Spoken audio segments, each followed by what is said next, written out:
believes that you guys have what it takes. We look in the mirror, we see greatness. You guys did an excellent job. Defense, you played your ass off. Offensive line, you dominated every aspect. Running back, you blocked your ass off. Hey, that's a team win. Every single piece of it, special teams. That's the way we do it. All right? I couldn't be prouder of you guys.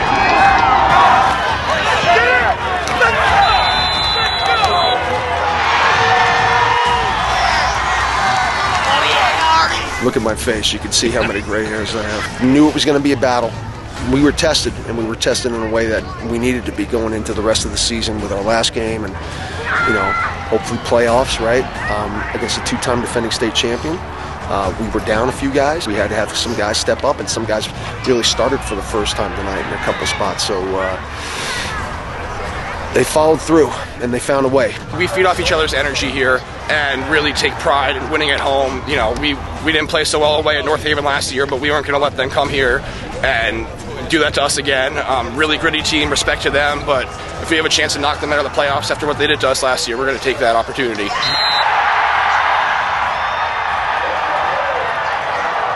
We've seen everything. We've been through everything.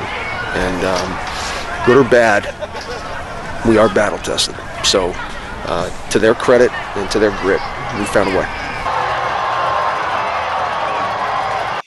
Hello, everybody, and welcome once again to the Meat Grinder, your weekly dose of high school football in Connecticut.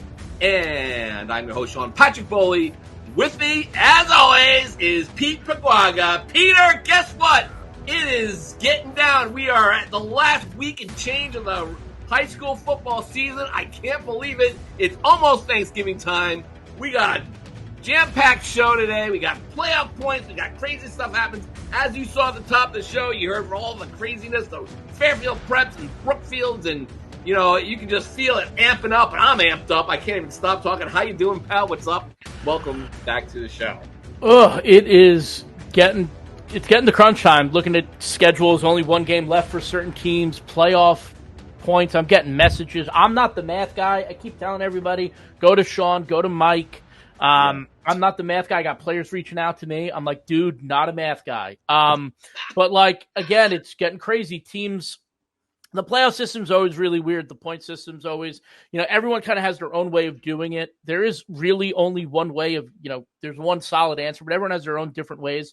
So it's kind of interesting at the end of games to hear teams being like, oh, we're out, or, oh, we clinched. And Mike Farnaby's like, no, actually, you clinched before you even played today. Yeah. So you guys have been in for 4 days. And it's like trying to figure out and then of course, everything's unofficial because, the new CIAC site doesn't kind of highlight it like the old site used to do to let you know who was in already. So everything's very unofficial until Thanksgiving. It's so we're not getting sued. Everything is unofficial. Yeah, right. But it's just getting to that time of the year where it's just chaos. Coaches I know have boards up where they're calculating points, trying to figure it out on their own, trying to figure out how they're other teams are getting in. Yeah. They're looking at whose side of the bracket do they want to be on. Yeah. It's very interesting. It's getting to the weird time. And every game or surrounding you, every game that you even touched, a team you played, they're playing another game out in the middle of nowhere and on a Thursday night, that affects your playoff points, or it might. Everybody it's like a symbiotic relationship here.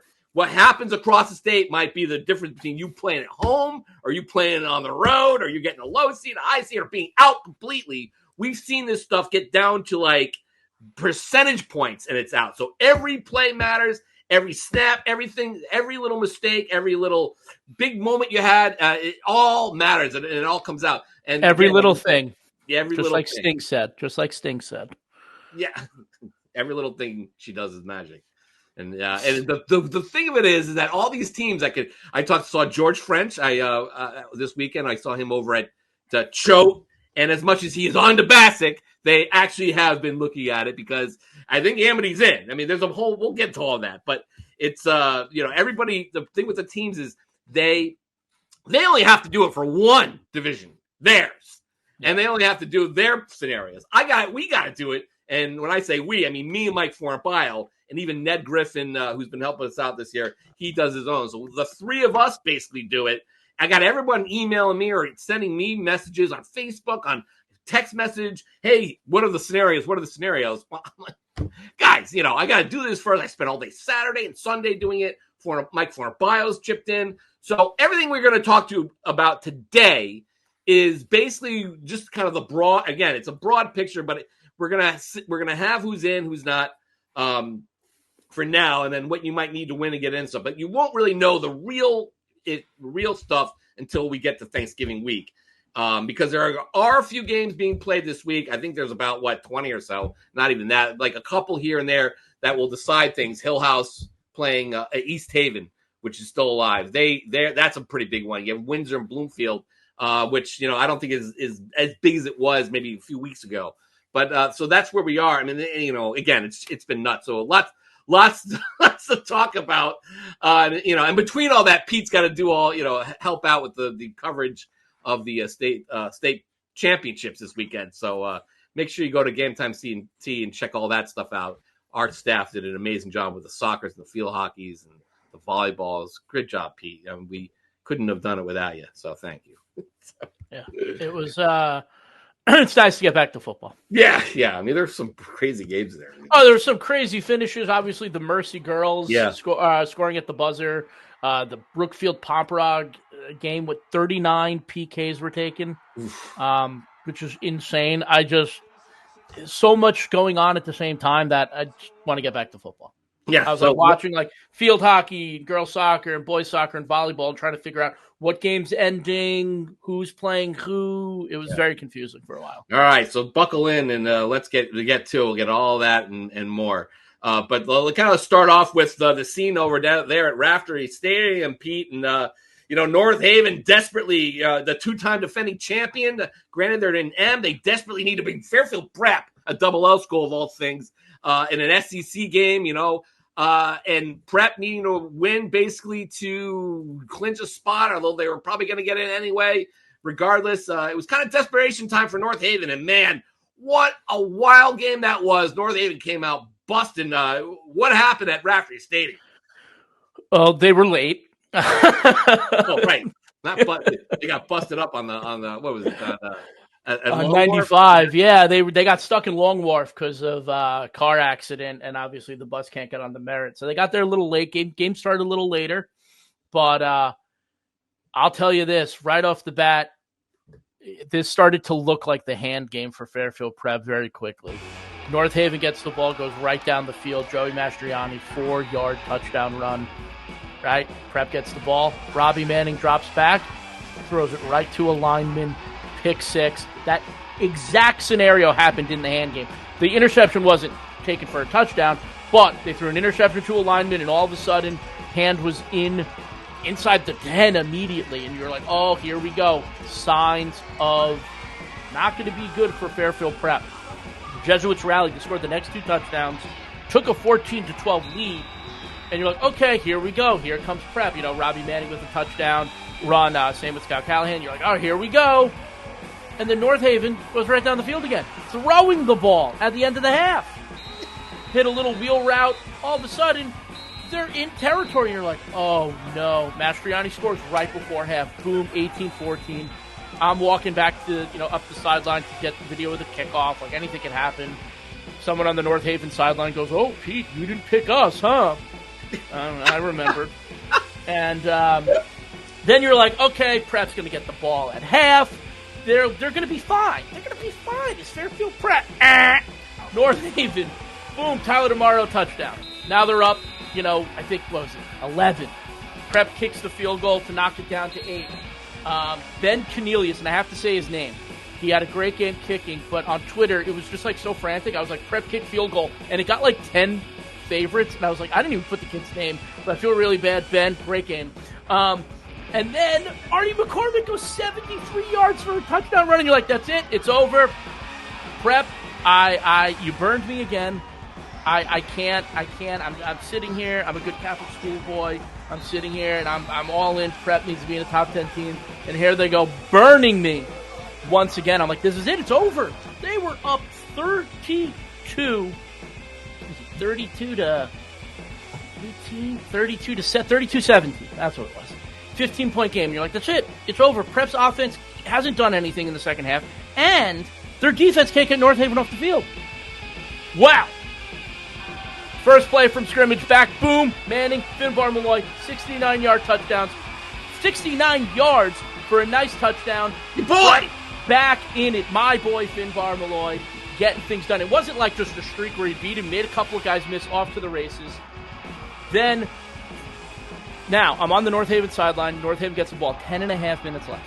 And everyone on the sideline is like, we need an old-school North Haven drive. You know, one where they eat up that clock. They eat up that clock. Nope. 3 plays out. Prep's defense steps up. They get the ball back. Robbie Manning goes back to work. Hits Kyler Robinson. 27-yard touchdown. And all of a sudden, 2-point not good. All of a sudden, it's 32-30. And Prep has all the momentum. But they need to get North Haven off the field again. And they do it. Led by Mason Frey, the Navy commit. One of the best linebackers in the state. One of the best defensive players in the state. Stepped up. Him and the defense, you know, him not alone. They got North Haven off the field again. And then Robbie Manning goes back to work. Again. Goes down the field. Starting to run a little bit. Mason Frey says, dude, you're going to kill me. Please stop doing this. Run out of bounds. He tries to juke in a little bit. Gets upended. Ball comes out. But wrist was down first. Ball comes out. You're like, all right. Prep holding on. You're like, they're inside the red zone. Good space. Boom. Snap over Robbie's head. Gets a finger on it. Pulls it back down. Rolls out. Hits Kyler Robinson. 5 yards. Salvages the play. A couple of plays later, they're in the end zone. Touchdown. And again, North Haven with the ball. No time left. Moving down the field. And they are moving and grooving down the field. You're like, here we go. Prep's going to just they're going to lose because this is just what's happening. 3rd and long. 4 or 5 Jesuits all over Joe Bastriani. And all of a sudden, he gets out of there like Vince Young did against the Giants or like Eli Manning did against the Patriots in the Super Bowl. All of a sudden, he's out. And he is off to the races, and there is nobody there. They get him. They 20-yard run from the 35 to the 15. He gets pushed out of bounds. They got 4 shots at the end zone. The last one, first one almost gets picked. Second one's dropped. And the last one hits the ground. Game over. Prep survives. Deep sigh. Big deep sigh from the Fairfield Prep. Hopeful and a very dejected North Haven side. The only thing you can say about North Haven, obviously they fight. They don't back down from anybody, but they will be back. I know that they're not going to go to the playoffs, but man, they will be back. And hats off to Joey Mastriani. I mean, he played. Apparently, he's hurt. He's been banged up all year. He's playing. Just a really tough effort. He was not far away from winning that game, and he's just a hell of a football player. And North Haven will be back. I'll tell you that one. But man, for Prep, this is a big win. They needed to show that they can play games like this and win games like this. And for Robbie Manning, against Hand, he went under, he threw that pick, and that was the end of it. He balled out. He came back. He wasn't afraid. You could definitely tell the growth from week 2 to now with him at quarterback. And Prep has needed a really good, a quarterback that could take over games for a while. And he might be it. I don't want to put too much pressure on him, but I was so impressed with how he came back in that game. He didn't back down, and he led them to that victory. And that, just what a game. I don't want to keep going. I think I went for like 10 minutes, but wow, what a game. Oh yeah. Oh, we throwing it too. Sorry, I got to take some water. That was a very long post game. I was very excited. We got to throw to Mason Frey. I mean, Dave Stewart, after we interviewed, he walked away. He goes, "Wow, he's such a good speaker." I was like, he was a Navy man, but you got to listen to him talk. He got gray hairs. Robbie Manning running is going to kill him. He was just great. Just got to listen to Mason. I think I got my first gray hairs tonight. That was, just stress, adrenaline, but you got to block out the stress. We really fed off each other's energy down there. Just really trying, like our coaches always say, we're going to bend, but we're not going to break. And, they marched all the way down the field. We bent, but we didn't break at the end. And props to our DBs when they started to pass the ball. North Haven wants to run the ball. When they start to pass it, then that's not what they want to do. So you get them out of their comfort zone. We have some awesome DBs. And, yeah, the defense just played great altogether tonight. Yeah, Mason told us he got his first gray hair on that final drive. What about you? Look at my face. You can see how many gray hairs I have. Very emotional game. Knew it was going to be a battle. I think we were tested, and we were tested in a way that we needed to be going into the rest of the season with our last game and, hopefully playoffs, right, against a two-time defending state champion. We were down a few guys, and that's not an excuse. We had to have some guys step up, and some guys really started for the first time tonight in a couple spots. So they followed through, and they found a way. And I think some teams would have had a hard time with some of the stuff that we dealt with, especially by the time the early second half we were down 2 scores, right? But we've seen everything. We've been through everything. And good or bad, we are battle tested. So to their credit and to their grit, we found a way. Fairfield Prep has clinched a spot in the Class Double L playoffs, but and they're not 4-6 this time. They're taking a nice winning streak into their 7-game win streak into their game against West Haven on Thanksgiving Eve. And the most important thing of all, they've gotten back into our good graces and the voters. They just edged Killingly for the last spot in the top 10. Let's take a look at that. There they are. Fairfield Prep comes in at number 10 after defeating North Haven 38-32 in a barn burner, as Pete described it. Even Pete's out of breath just describing it. So I need more water. Finally, after losing a hand, they were like up there at number 4 or 3 to start the year. Where were at 2? Something. They were not at 2, yeah. They were 3, whatever it was to start. Yeah, it was at 3 or 4 to start the year. They're all the way back. Finally, number 10. I still have voted at 4, but hey. But they come in at number 10, so finally, after screaming about them all year long, they've got enough votes to get in there. Let's break the rest of it down. Number 9 is West Haven. Speaking of win streaks, speaking of teams, they got Fairfield Prep's got to play. There it is. Their potential playoff opponent. We'll see how the points break out. West Haven defeated Cheshire 30-13. Nick Conlon, 194 yards passing, 2 touchdowns and a TD run, and the defense held Cheshire to 81 yards in their 8th straight win since their opening loss. Number 8, Staples, picking up where he left off the week before. Shane Sanju caught 8 passes for 159 yards and a touchdown.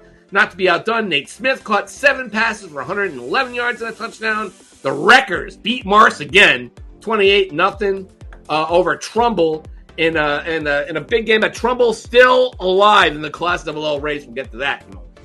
Number 7 is the other big game, Pete, that I went to on Friday night, and that was Brookfield taking down Masuk 28-14 to stay unbeaten and move up to number 7 right now. Brookfield against Masuk. It was a chilly night and blustery night in Monroe. And here is a meeting of the minds. Masuk coach Steve Christie alongside Brookfield coach Brian Muller. Masuk was ranked 7, looking to get its mojo back, heading into its big game against Newtown on Thanksgiving Eve. Brookfield, meanwhile, still wants to get a lot of love. Unbeaten, only 9th, and hadn't beaten Masuk since the Muller era began in 2019. Masuk got off to a good start early, stops Brookfield on downs, and then immediately turns around and cashes in on a short touchdown run by Gavin Walker. Masuk's defense got the ball back, but on 4th and 4, made a curious decision to go for it. Brookfield's defense was ready, sniffed it out, and dropped quarterback Aaron Champagne near midfield.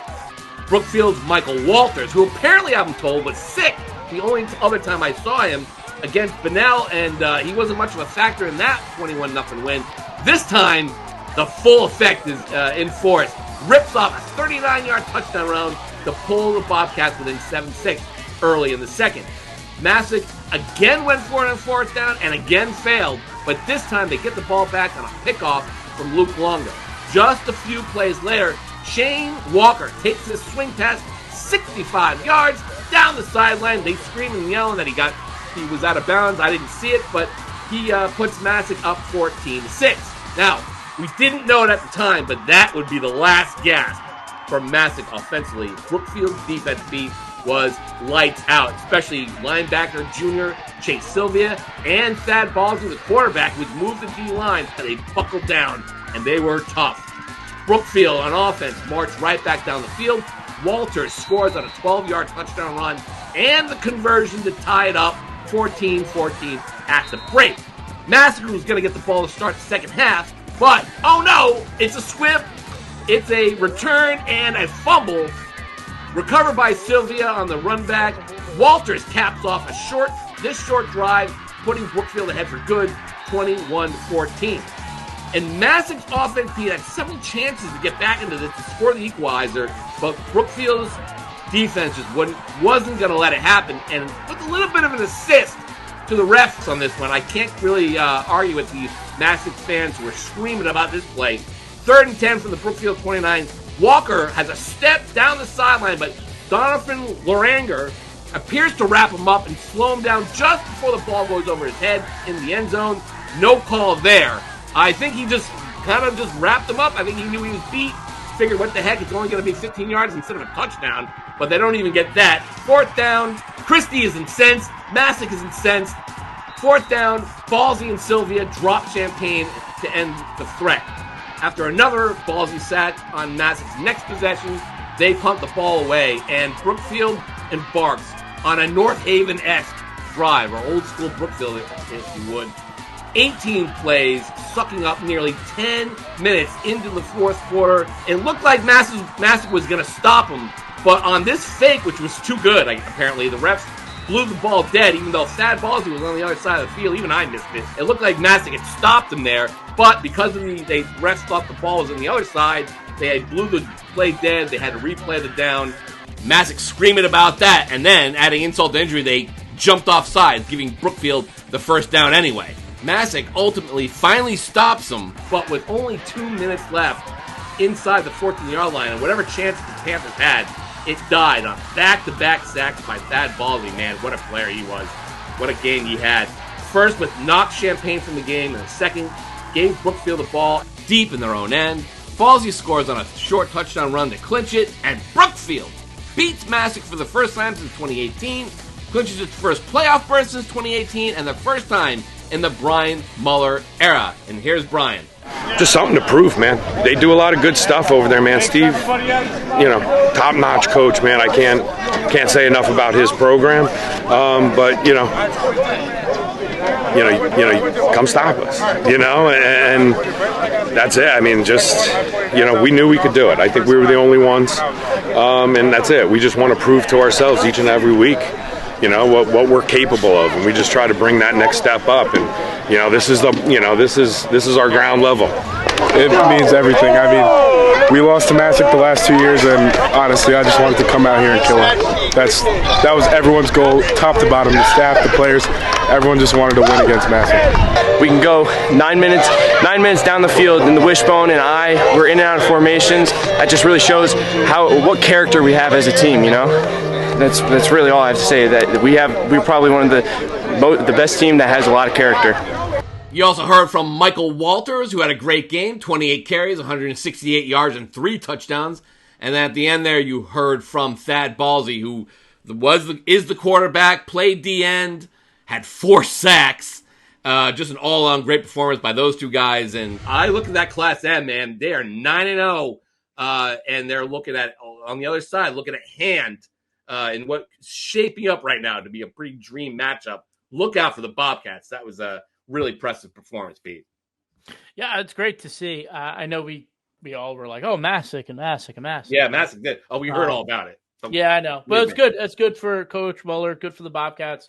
Excited to see. I mean, that would be quite a fun matchup if they meet Hand in the championship. Yeah, Brian Muller was very excited about this win. It's been a long time coming for him and his team. Like you said, we had him on the coach's corner a few weeks ago, and he was like, basically COVID wiped him out, especially, and they had to kind of start from scratch. And this is the team that kind of built from the ashes, right? And let me tell you, Chase Sylvia was great. He had the fumble recovery that set up the go-ahead touchdown. Ballsy had 4 or 5 sacks, depends on who you ask, playing at the end. And Michael Walters with some great touchdown runs. He is a player, man, going to Columbia. So nice job by the Bobcats. So that's number 7, Brookfield. Number 6 is Newtown, the only other undefeated team left in the SWC. They defeated Barlow 34-7. When's the SWC championship game, Pete? I asked that Ballsy that. Unfortunately, we won't get that. We won't get Newtown versus Brookfield, so we're going to have to say it's a tie to win the SWC championship. But Newtown defeated Barlow 34-7, basically all but ending Barlow's two-time reign as state champs. Aiden Paulus had a pair of TD runs. Grady Marks returned a kickoff for a touchdown, and Newtown also goes flying into their Thanksgiving week game against Masuk 9-0. Just to wrap up the top 10, not much doing here. Number 5, Greenwich. They crushed West Hill 42-0. They're in the playoffs. Number 4, New Canaan defeated Bridgeport Central 42-6. They're in the playoffs. In Class L, number 3 is Darien 49-7 over Ward. They're in the playoffs. Number 2, Hand is undefeated, crushing Xavier 62-31. Jeez, it must have stuck in their craw, Pete, that I said, you guys learn to score more last week. Well, they put 62 up this time. And number 1, Windsor, Rip Berlin, 47-14. They are looking like the best team in the state. Undefeated, they wrap up this week versus Bloomfield. So there you go, Pete. That is the top 10. Your boys, our boys. Fairfield Prep finally in there. It's about time. I mean, you start looking at teams with one loss in the poll, right? Darien lost to Windsor, double overtime. They're number 3. New Canaan lost to Masuk. Well, Masuk's not in the poll anymore and has 2 losses, but New Canaan is still up at 4. Greenwich lost to Wilton, who is going to finish 500 or lower this year, but Greenwich still gets to be at number 5. Staples lost to New Canaan, who's at number 4, who lost to a team named Masuk, who's not in the poll, but Staples gets to remain in the top 10. West Haven lost to Greenwich, who lost to Wilton. They get to be in the top 10. Fairfield Prep's only losses to number 2, Hand, and they just finally back in. But hey, it's okay. You guys can call me. Someone called me in the comments, Pete Prep Waga. Right? Yeah, which very clever. Good spin on my last name. But I mean, I'm not like a homer. I didn't go to Fairfield Prep, but I'm going to take a look and say they lost to the number 2 team, but they're not in the top 10. But Greenwich, who lost to Wilton, still is, or New Canaan, who lost to Masuk, still is. Right. But yes, Yep. no. I'm the problem. Yep. No, I agree. I have Greenwich and New Canaan below Brookfield. So there you go. Take that. Right? I don't. I'm not that crazy. No. Listen, I think Greenwich is good. I think New Canaan is good. But yeah, New Canaan lost to Masuk. So, and where was Greenwich against Wilton? Wilton's only got 3 wins. Or 4, right? No, 3 wins. So anyway, listen, it's all subjective. We're going to find out where it's all matters who number 1 is. So let's get to the moment everyone's been waiting for. Where does everyone stand in the state playoffs? And here's how it breaks down. We have 24 teams. That is half the field out of 48 teams that have qualified for the state playoffs, unofficially qualified, I should say. But right now, it's 6 in Class Double L, 4 in Class L, 3 in Class Double M, 2 in Class M, 4 in Class Double S, and 5 in Class S. So let's just kind of go line by line here. We'll start at the top.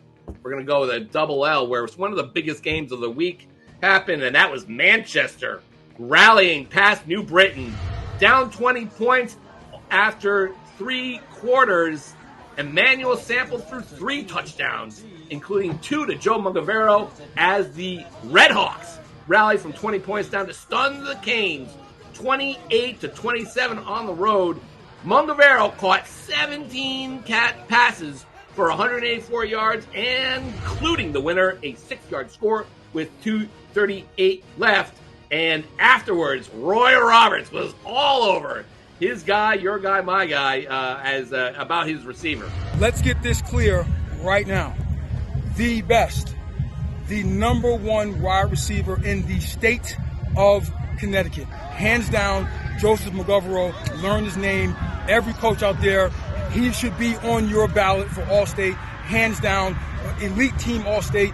Absolutely phenomenal. Shows up every day, works his tail off. Phenomenal in the classroom, phenomenal in the hallway. 4.0 GPA. This young man is the absolute real deal. UConn, hey, this is what we want to do here. This is our guy coming to you. Love him, the best around, the best there is, and we love him, and he's a Red Hawk. Way to go. Love you. Love you.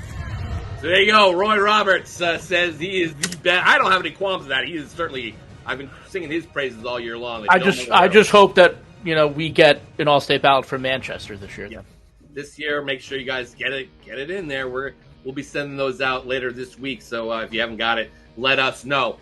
So that basically gets Manchester with them. They're not quite in yet, but it's a Class double L teams that have clinched right now are in order: Greenwich at 8-1, Fairfield Prep at 8-1, Staples at 8-1, West Haven 8-1, and Glastonbury at 7-2. Glastonbury with a bunch of wins, including beating New Britain last week. So that's 2 straight losses for New Britain. But the Canes have built up a big enough resume to also clinch a spot at 7-2. It's very simple in Class Double L, Pete.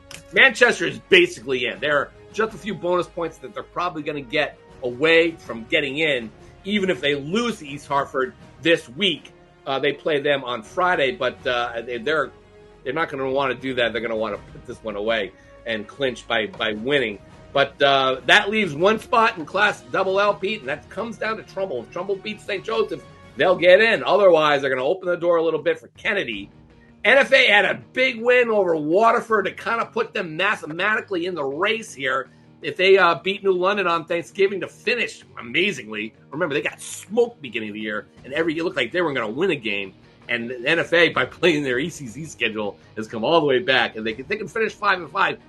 They have an outside shot, but Kennedy probably going to have to lose to Crosby, which not out of the realm of possibility. And Trumbull will lose to St. Joseph, maybe give NFA a shot. Everyone after that is pretty much done. Moving on to Class L, Naugatuck is in. New Canaan is in. Newtown, 9-0, only third place because they have no points from all the teams they beat. They are also in. Darien, number 4, 8-1. They are also in. Ludlow, very close right now. Oh, quickly on L, all those teams have home games. They are far. The top 4. All the top 4 have home games. Top 4 of the home games. Number 5 is Ludlow. They are in with a win and a lost out award, which they shouldn't lose to, but a lost award on Thanksgiving. They will be in big trouble in this division. But a win, Ludlow will finally get to the state playoffs for the first time in school history. Amity is another one. We talked about George French. The Spartans, if they beat Masuk, which they should do, they will get in, and then probably one of the other teams below them will lose. Fitch, Maloney, Notre Dame. But I think Amity will get enough bonus points to clinch with a win over Masuk. Maloney, which remember, they lost to New Britain. The kids were kind of crying. They didn't think they were going to get back. But Maloney, they have a shot to get in there. They're sitting there at number 7, 5-4. If they beat Platt, ya boys, on Thanksgiving in the Stoddard Bowl, they will get a playoff spot. If they're going to play New Canaan.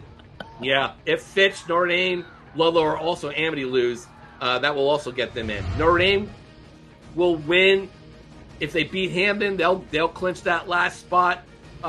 There's a chance Fitch can get Maloney or Notre Dame with a win over Ledyard on Thanksgiving, but it's going to be really tough. I mean, they're going to need one of those teams to lose. If Platt knocks off Maloney, if Notre Dame loses to Hamden somehow, Fitch can probably get in there. ATI has an outside shot, but is probably going to need a couple of those teams to lose.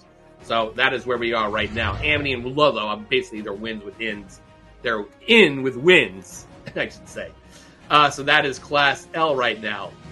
In Class Double M, Windsor has already clinched a home game, and they will be the top seed with a victory over Bloomfield on Saturday. The other one there is your boys, Donuts. Newington, 9-0. They play Wethersfield in a pretty big game for this whole ranking, so I'll get that in a second.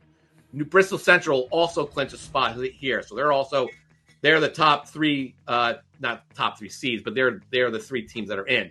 Masuk, despite losing, they are winning in. Northwest United has 2 games left. They get Cheney Tech and ATI the rest of the way. If they win those 2 games, they are in. If they only win 1 game, they're likely in. If they lose both, they're in big trouble. Torrington is a winning in. They're going to play Watertown. That's no slouch there. But even if Torrington loses that game, the battle for the helmet, it looks like they've accumulated enough points to get in. They just need a few bonus games to go their way. Bunnell, a win, and they're just about in anyway. They should beat Stratford on Thanksgiving. And then there's Wethersfield. Now, Wethersfield really needs to beat Newington this week, Pete. And Newington, obviously, tough, 9-0, but that's a huge game. Wethersfield, because they were 0-10 last year, did not get a very good schedule. And because of that, all the teams are not giving them points. So, yeah, I mean, their 8 wins come against teams that are under 500, other than Bristol Eastern is 5-4. Right. If you look at Wethersfield's schedule, Hartford Public 3 wins. Stratford 1 wins. Avon 0-8. Middletown Rams 3-6. But you could argue the Bristol Central game. That's Bristol Central's 8-1. Wethersfield should have won that game if you've seen the replay. Yeah. Well, you can't worry about that now. You got to beat Newington in that game on Thanksgiving Eve. That's a huge one. Be there, be square. I hope you get over that one. That'd be a good, really good. There's a handful of games on that Wednesday that I'm looking at that I really want to go to. Yeah. Bethel going down a little bit. Bethel at number 11 did itself no fair. New Milford smoked them to kind of drop them almost out of the race here. The two teams that have a shot to maybe steal a spot, especially if Wethersfield loses, is Holy Cross, which plays Woolkit. Not going to get a lot of points there, but Holy Cross's bonus games are favorable. They have, Woodland plays Seymour. That's a guarantee. Waterbury Career, that's a guarantee. Noggy and Ansona give them points. So they're going to get a lot of points here, Holy Cross. It's just a matter if they can stay ahead of Hillhouse. Now, Hillhouse has got East Haven and Wilbur-Cross to finish up. They should beat Cross, East Haven this week. Keep an eye on that one. You'll know what Wethersfield's situation is. If Wethersfield loses that game, they can still beat out these two teams at the bottom. It's going to come down to bonus points with Holy Cross if they beat Woolkit. And if Hillhouse wins twice, it's going to come down to bonus games. I don't see Hillhouse really making it, Pete, because they don't get a lot of points. And a lot of those bonus games aren't going to go their way. Bethel basically needs everything to happen. So that is Class Double M. In Class M, now we're getting to the territory where Mike Fornavaro had to give me an assist to help out. But Brookfield, Hand are the top two seeds in this division. Watertown is in third place with 7-2. They are so those are the only two teams that have clinched in Class M. Watertown, St. Joe, and Rockville here are wins and in. Watertown plays Torrington. Not an easy one there. Rockville has 2 games left. They got knocked off, by the way, by Cromwell Portland to kind of put them in this spot. If they had beaten Cromwell, they would have been in already. But Rockville loses its first game. They got to beat either Coggeshall or Ellington, which they should do one of those to get in. St. Joseph probably going to be favored against Trumbull. Who knows, though, what Trumbull's going to bring. And if the Hogs win that game, they will be in. Berlin also is likely in with a win over Middletown. That would put them at 7-3, leaving 2 spots here you got Law and New London, and then Quinnebog Valley on the outside looking in a little bit at 6-3. They're all very close. East Haven, though, is the linchpin here.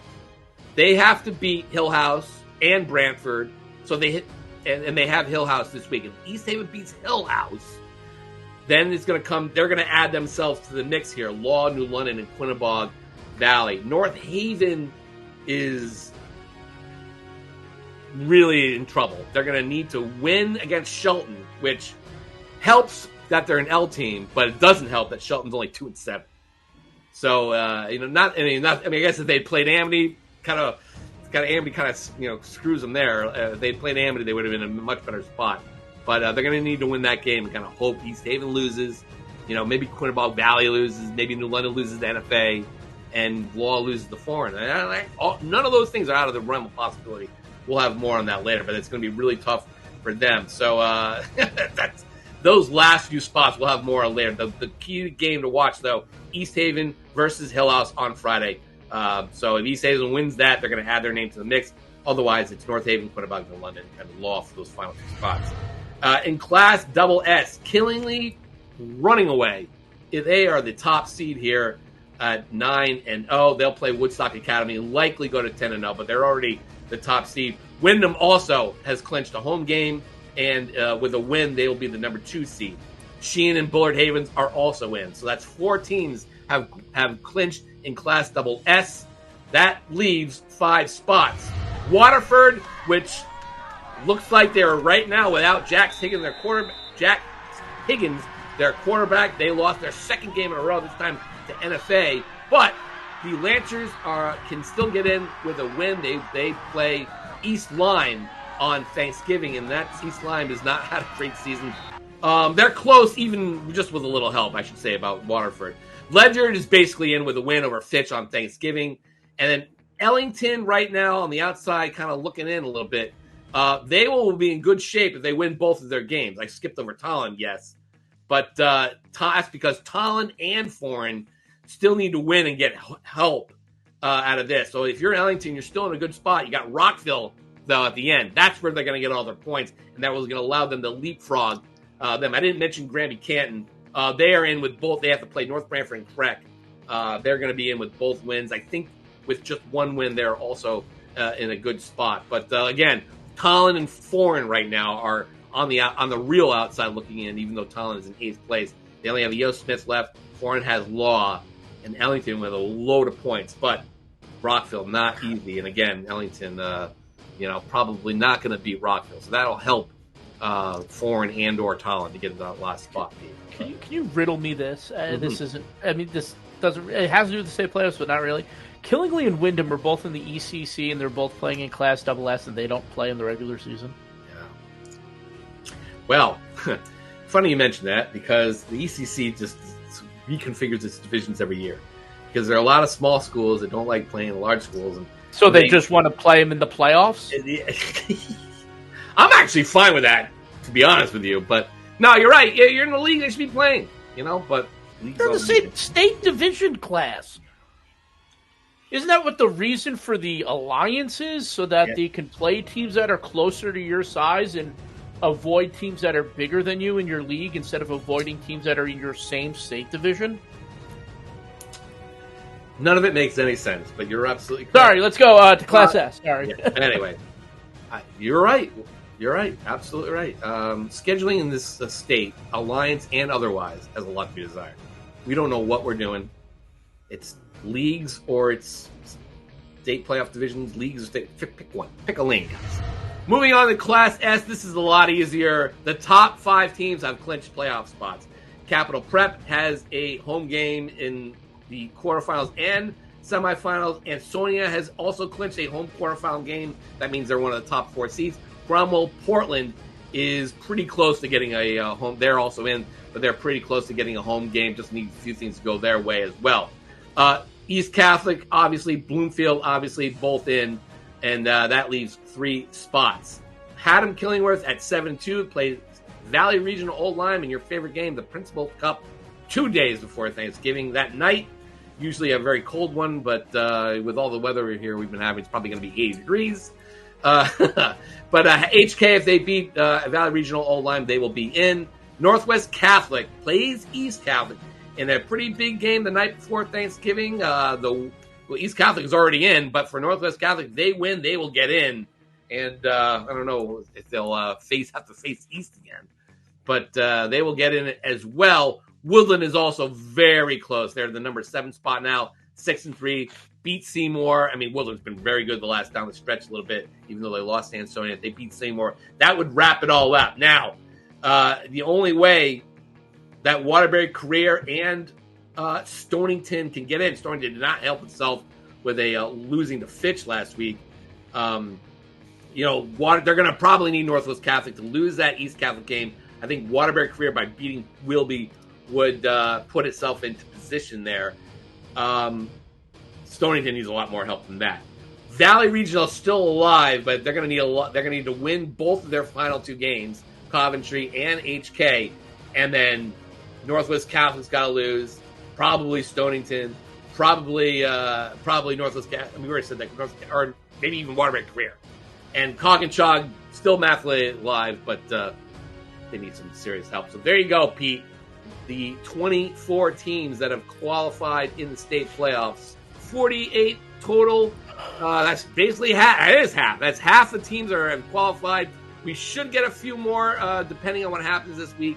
But obviously we'll have a lot more for the next week runner about what everybody needs. But again, the games to kind of watch out for. Manchester playing East Hartford on Friday, which with a win will put Manchester in, although they're probably going to get in anyways. And then obviously the big one in Class MM/M or SS is East Haven. Sorry, an M and double M. East Haven playing Hill House. Hill House needs a win to put itself in the mix in Class MM, and East Haven needing to win to put them into the mix in Class M. So I don't know. I don't know how you feel about it, but I'm exhausted just by talking about it.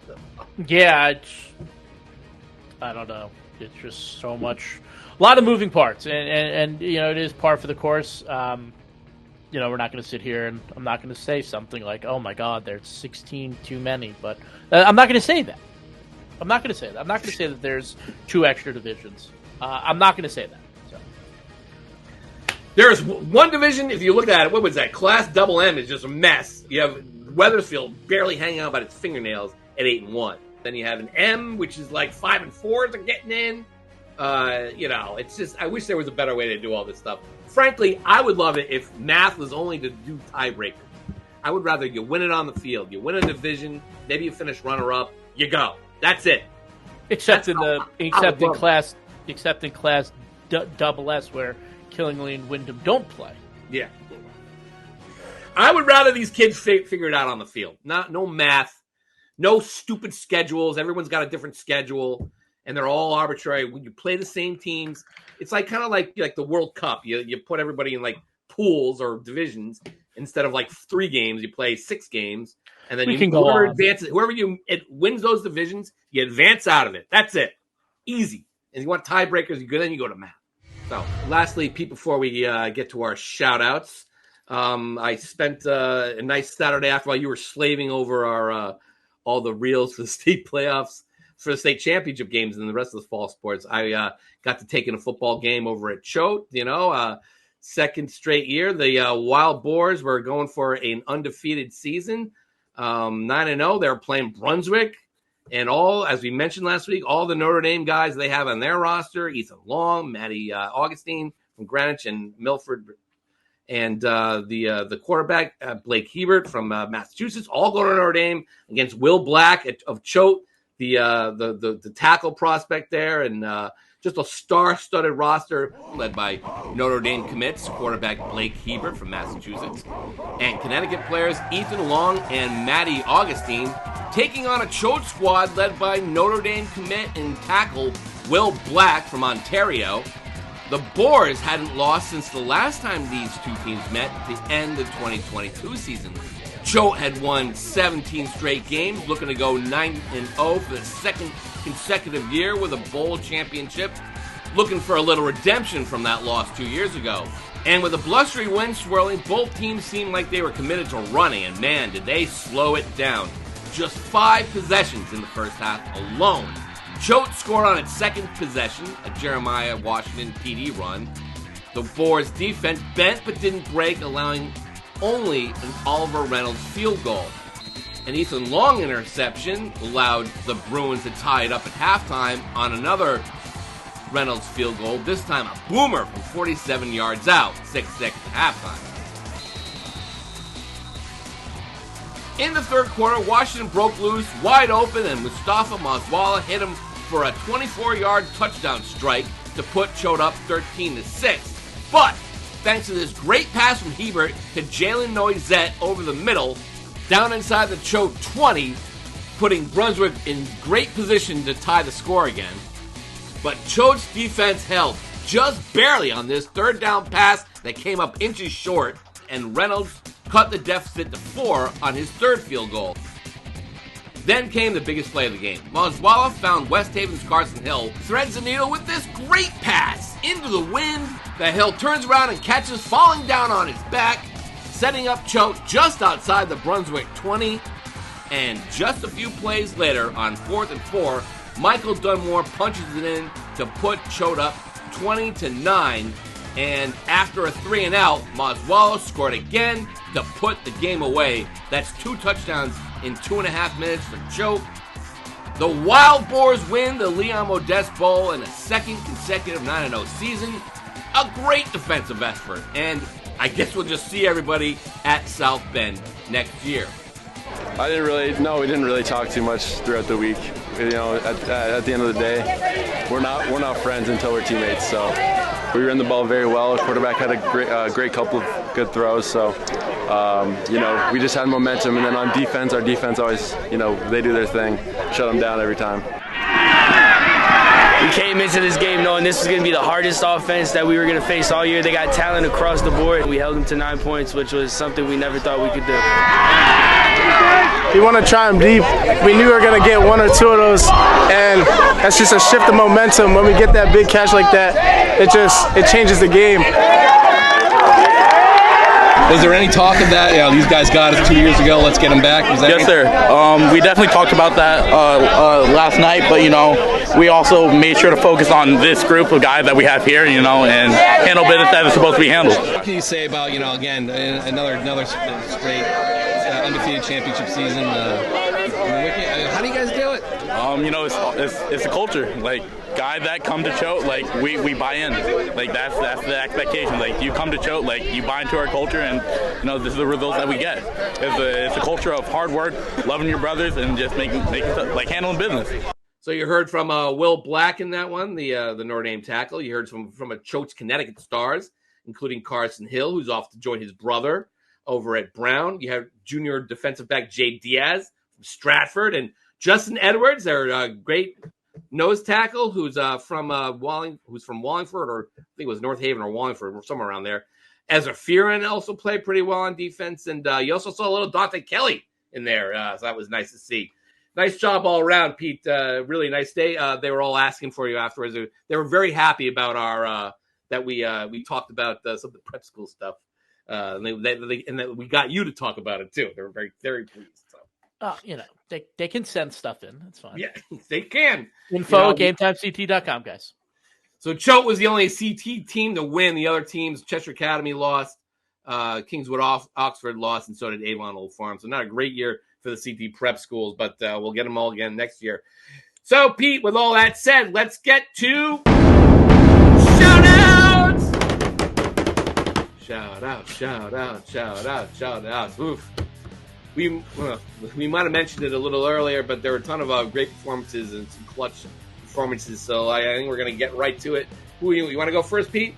Yeah, I'll go first. I'm going to go to the SWC, and I'm going to go with Alex Brown of New Milford. He ran for 125 yards and 2 touchdowns on just 15 carries in the Green Waves' dominant 34-3 win over Bethel. Good for Coach Murray and the Green Wave. That is a good win for them. Sean, who do you got? I love those wins where you may not be going to the playoffs, but you can still affect things and spring the upset. It's a great way to end your year. That's why I love Thanksgiving football. That's why we should keep Thanksgiving football, not to bang that drum again, but there's always a little bit of you win your rivalry game, you knock your team your opponent out of the playoffs. Just great stuff.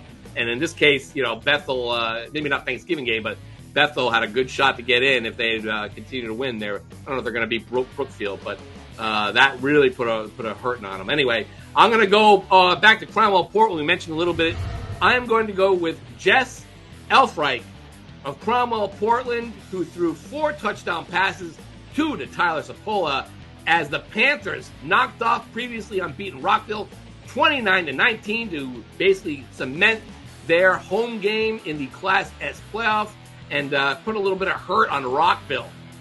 We both picked that game wrong, Pete. I'm sure everyone here was letting us know about it, but Jess missed half of the season after getting knocked out early in the year, and he came back with a vengeance. Nice to see him back there. Like their chances in the playoffs with him behind center. Pete. All right, I'm going to the NVL. Julius Caban over at Kennedy. Rushed for 153 yards on just 9 carries, and he scored 3 touchdowns in the Eagles' 33-14 win over St. Paul. Don't look now. We talked about it. We talked about it a couple of weeks ago. Kennedy is knocking on the door of a playoff appearance. Sean, who do you got? I'm going to go to Ledyard. They needed this one badly. A.J. Adamick ran for 193 yards and 5 touchdowns on 32 carries. They needed every single bit of that. Griswold Wheeler was right in this game, and Ledyard had to pull out a 40-32 OT victory. That basically put Ledyard in the running to clinch a spot in the Class Double S playoffs. Nice job, A.J. Pete. All right, I'm staying in the NVL, and this guy we've talked about for years. We've seen him a lot, and by years I only mean 2 years, and that is Holy Cross sophomore Deshaun Graves. He caught 6 passes for 125 yards, right? But he set the school's single-season receiving record with 1,067 yards in their 35-point win over Gilbert Northwestern Housatonic. Shout out to Deshaun. Just one record that he's probably going to break. This kid has a very bright future. We remember when he caught 3 touchdown passes in his first game as a freshman in the season opener. So congrats to Deshaun, and I'm sure we're going to be talking about you much more in the next couple of years. Sean, who do you got? Yeah, we might even see the whole across in the playoffs if enough goes their way, as we mentioned. So, but if not, definitely, looking forward to a few more years with him. I'm going to go up back to the Pequot, Pete. Tafari Dawes, Capital Prep. He ran for 188 yards and a touchdown on 7 carries, helping the Trailblazers run for a school record 432 yards as a team.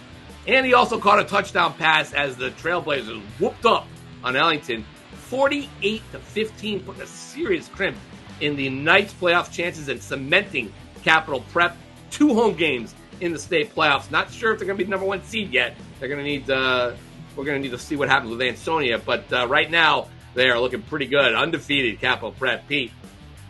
All right, my last one for today is big shout out to Devontae Harriet.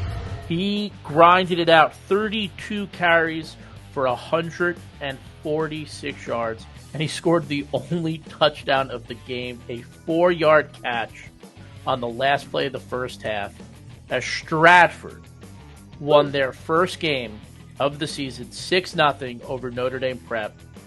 Congrats to Devontae. Congrats to the Red Devils. Congrats to my classmate at Southern, Nathan Tyler, on the first win of the season. Again, you mentioned it, teams that are out of it, but, still affecting things around them, and that's a really good win to get heading into your rival game against Bunnell. Sean, who's your last one? My last one is Xavier Sebastian. We mentioned NFA.